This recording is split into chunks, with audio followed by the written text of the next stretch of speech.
Hey guys, my name is Ovi and this is part 7 of the PC build.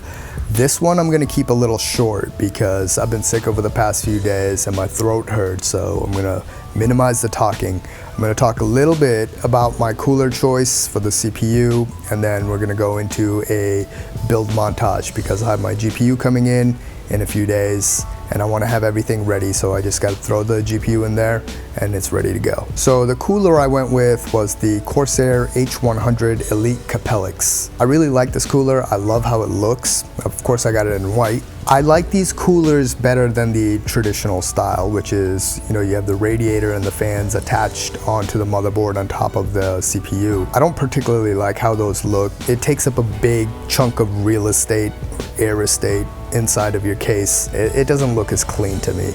AIOs are all-in-one coolers. They look a lot nicer, right? You have the radiator, you mount it to the top. You can really mount it wherever you want, but it really depends on your case. So that's another thing you have to look into. Corsair does have the H100 in the 360mm version, so it's gonna have 320mm fans. And I could mount it in the front of my case, but I don't want to.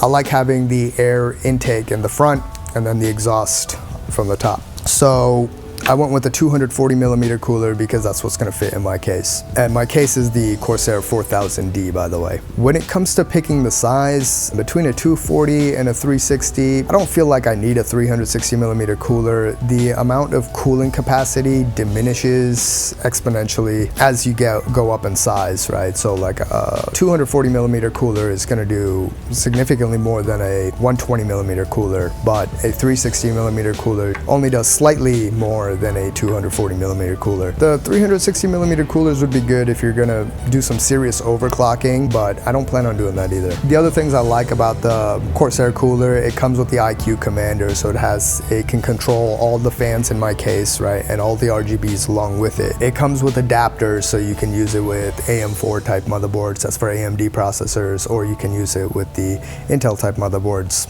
And there's lots of coolers out there, so if you're picking a cooler, you don't have to pick this one, right? Pick the one that you like. Whichever one calls out to you, go with that. As long as you're getting it from a reputable manufacturer, you don't really have to worry too much. All right, well, that's about all the talking that I really want to do. So I will see you in the next video when my GPU gets here. Enjoy the montage.